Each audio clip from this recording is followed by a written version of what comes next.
உலகத்துல எத்தனையோ நாடுகள் மழையே பெய்யாம வறண்டு போயிருக்கு. வெறும் தண்ணிக்காக 2 நாடுகள் கூட சண்டை போட்டிருக்கு. ஒரு சொட்டு தண்ணியே இல்லாம ஒவ்வொரு நாடுகள்லயும் ஒவ்வொரு மக்கள் செத்துக்கிட்டு இருக்காங்க. ஆப்பிரிக்காவில் வாழ்ற மக்களுக்கு மழையே என்னன்னு தெரியாம கூட இருக்கிறாங்க. அங்க இருக்கிற குழந்தைங்களால ஆத்துலயோ இல்ல குளத்திலயோ குதிச்சு விளையாடக்கூட முடியாது. ஏன்னா அங்க குடிக்கிறதுக்கே தண்ணி இல்ல. இன்னும் மற்ற நாடுகள்ல தண்ணீர் இருக்கு, ஆனா கொஞ்சமா இருந்தாலும் அதை சரியான விதத்துல பயன்படுத்துறாங்க. அங்க சரியான சிஸ்டம் பண்ணி வைக்கிறாங்க. சோ அதனால தண்ணீர் பற்றாக்குறை அங்க கம்மியா தான் இருக்கும். குறைவான அளவுல தண்ணி இருந்தாலும் சரியான விதத்துல பயன்படுத்தி தண்ணீரை சேமிச்சு வைப்பாங்க. ஆனா நம்ம நாட்டுல மட்டும் அப்படியே தலைகீழா இருக்கு. தேவைக்கு மீறிய இங்க நிறைய அளவுல தண்ணி இருக்கு. நம்ம நாட்டுல பாத்தீங்கன்னா மழை வருஷத்துக்கு நிறையவே வருது. எந்த அளவுக்கு மழை வருதுன்னா ஒரு மனிதன் மூழ்கக்கூடிய அளவுக்கு இல்ல, ஒட்டு மொத்தமா ஒரு நகரமே மூழ்கிற அளவுக்கு நம்ம நாட்டுல அவ்வளவு மழை வருது. ஏன்னா நம்ம எல்லாருக்குமே தெரியும் சென்னையில ரீசெண்டா எந்த அளவுக்கு மழை வந்திருக்குன்னு.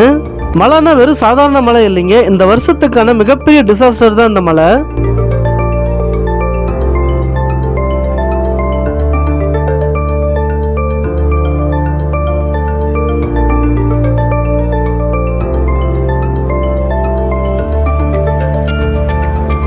சென்னையில தொடர் மழையின் காரணமாக தினசரி வாழ்க்கை மிகப்பெரிய அளவுல பாதிக்கப்பட்டிருக்கு. இந்த அளவுக்கு மழை பெஞ்சு அங்க வாழ்ற மக்களுடைய வீடுகளே மூழ்கிற அளவுக்கு மிகவும் கடுமையான சூழ்நிலையில உள்ளாக்கப்பட்டிருக்காங்க. அவங்களுடைய வீடுகளே மூழ்கிற அளவுக்கு தண்ணி வந்ததால இப்போதைக்கு அவங்க நடு ரோட்ல தான் இருக்கிறாங்க. ரோடுகள் கூட ரோடா இல்லாம குளம் மாதிரி நிறைஞ்சு கிடக்குது. ரோட்ல நடந்து போகிறதுக்கு வழி இல்லாம அதுல நீந்தி போகிற அளவுக்கு தண்ணி நிறைஞ்சிருக்கு. இந்த ஒரு வருஷம் மட்டும் இல்லாம ஒவ்வொரு வருஷமுமே சென்னை மாநகரத்துடைய சூழ்நிலை இப்படிதான் இருக்கு. இந்த அளவுக்கு கடும் மழையால பல மக்களுடைய வீடுகள் போயிருக்கு மற்றும் பல மக்கள் தங்கள் உயிரையே இழந்திருக்கிறாங்க. சாப்பிடுறதுக்கு சாப்பாடு கூட இல்லாம பல மக்கள் நடு ரோட்டுக்கு வந்திருக்கிறாங்க. இவ்வளவு தூரம் மழை வந்ததால மக்களுடைய அத்தியாவசிய பொருட்களுடைய விலைவாசியுமே ரொம்பவே ஏறி போயிருக்கு. வெறும் 1 லிட்டர் பாலே 100 ரூபாய்க்கு வந்திருக்கு. மக்கள் தங்களுடைய வீடுகளை இழந்து நடு ரோட்டுக்கு வந்தது மட்டும் இல்லாம இந்த அளவுக்கு அநியாய விலையால ரொம்பவே கஷ்டப்பட்டுக்கிட்டு இருக்காங்க.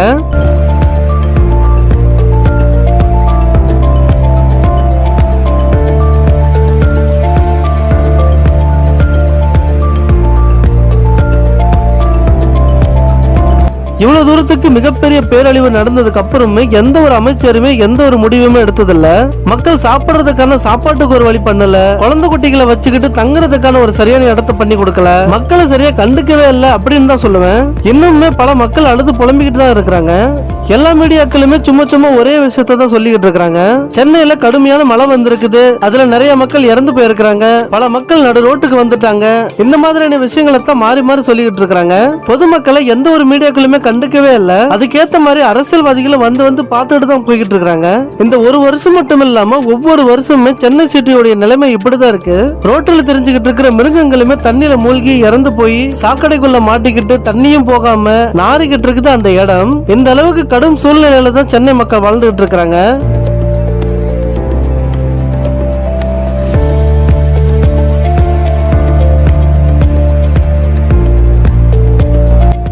இப்போ 2023 இந்தியா எவ்வளவு முன்னேறிடுச்சு.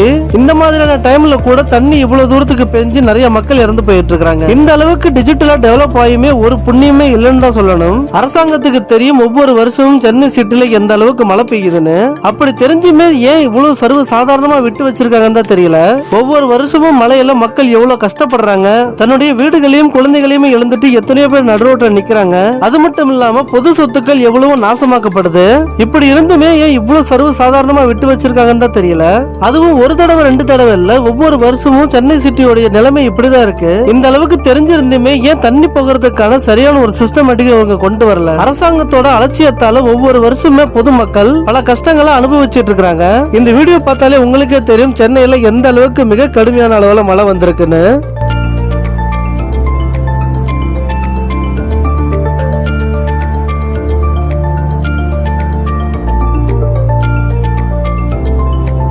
இந்த மாதிரியான விஷயங்கள் சாதாரண லோக்கல் ஏரியாவில் நடந்திருந்தாலும் பரவாயில்ல. சென்னையில மிக முக்கிய இடமான சென்னை இன்டர்நேஷனல் ஏர்போர்ட்லயுமே இந்த நிலைமை தான் இருக்கு. ஏர்போர்ட்டுக்குள்ள கூட அவ்வளவு தண்ணி நிறைஞ்சு போகிறதுக்கு கூட வழி இல்லாம அந்த அளவுக்கு நிறைஞ்சு கிடக்குது. எல்லா வசதிகளுமே கொண்ட ஏர்போர்ட்டே இந்த நிலைமையில இருக்குன்னா அப்போ மத்த லோக்கல் இடங்கள்ல சுத்தமா சொல்லவே தேவையில்ல. ஏர்போர்ட்ல வேலை செய்யறவங்க இந்த தண்ணீர்களை வெளியே எடுக்க மிகவும் முயற்சி செஞ்சுட்டு இருக்காங்க. இந்த அளவுக்கு கடும் முயற்சியுமே வேஸ்டா தான் போகுது. ஏன்னா தொடர் மழையால அதிக அளவுல தண்ணீர் தான் நிறைஞ்சுகிட்டு இருக்கு.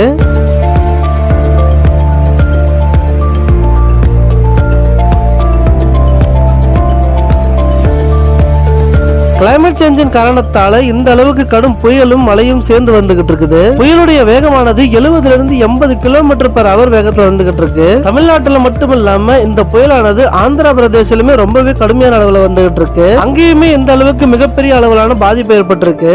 இந்த அளவுக்கு கடும் புயல் மற்றும் மழையின் காரணத்தால சென்னை சிட்டியோட ஒட்டுமொத்த ஸ்கூல்ஸ் மற்றும் காலேஜஸ் மூடிட்டாங்க. யாருமே வீட்டு விட்டு வெளியவே வரக்கூடாது அப்படிங்கிறதுக்காக 144 தடையை போட்டிருக்காங்க. இதனாலேயே சென்னை மக்களுடைய தினசரி அன்றாட வாழ்க்கையே முடங்கி போயிருக்கு.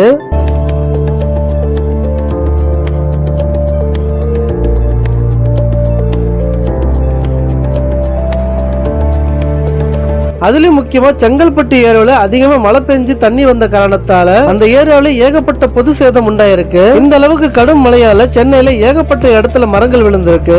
அதுலயும் ஒரு இடத்துல அதிகமா மழை பெஞ்சு ஈரமானதால ஒரு செவரே கீழே விழுந்து 2 பேருடைய உயிர் பறிபோயிருக்கு. இந்த இடத்துல பொதுமக்கள் நல்லாவே ஒரு விஷயத்தை கவனிக்கணும். இந்த மாதிரியான பேரழிவுகள் ஏதோ ஒரு தடவை மட்டும் நடக்கிறது இல்ல, ஒவ்வொரு வருஷத்துக்கும் ஒவ்வொரு தடவை இப்படித்தான் நடந்துகிட்டு இருக்கு. சென்னை மட்டும் இல்லாம இந்தியாவில ஒவ்வொரு வருஷத்துக்கும் ஒவ்வொரு நகரம் இப்படிதான் அழிஞ்சுகிட்டு இருக்கு. இந்த மாதிரியான பேரழிவுகள் நடக்கும்னு தெரிஞ்சு அரசாங்கம் எந்த ஒரு முன்னெச்சரிக்கையுமே எடுக்காம இருக்கிறாங்க. மழை பெஞ்சு இந்த அளவுக்கு ஒரு சேதம் நடக்குதுன்னா அரசாங்கம் ஏன் அதை முன்கூட்டியே சரி பண்ண மாட்டேங்கிறாங்க? ஒவ்வொரு நாட்டுல தண்ணியே இல்லாம கஷ்டப்பட்டுகிட்டு இருக்காங்க. இன்னும் ஒரு சில நாடுகள்ல கடல் தண்ணியவே சுத்தம் செஞ்சு அதையே சிக்கனமா செலவு பண்ணிட்டு இருக்காங்க. ஆனா நம்ம நாட்டுல ஒரு வருஷத்துக்கு இந்த அளவுக்கு மழை வந்துமே நம்மளால தண்ணியை சேர்த்து வைக்க முடியல. உண்மையாலுமே இதை நினைச்சு நம்ம தலைதான் குனியணும். எல்லா வசதிகள் இருந்துமே நம்ம நாடு இன்னுமே டெவலப் ஆகாம இருக்கு. இந்த விஷயங்களை அரசாங்கம் சரி செய்யும் அப்படிங்கிற எண்ணம் என்னைக்குமே நமக்குள்ள வரக்கூடாது. ஏன்னா அரசாங்கம் தன்னுடைய வேலையை தான் அவங்க பாத்துக்கிட்டு இருப்பாங்க. பொதுமக்களாகிய நாம தான் இதுக்கான சரியான ஒரு முடிவு எடுக்கணும். சரி, அவ்வளவுதாங்க இந்த வீடியோல. இந்த மாதிரி தருணத்துல மக்களாகிய நம்ம எல்லாருமே ஒற்றுமையா இருந்து செயல்படணும்.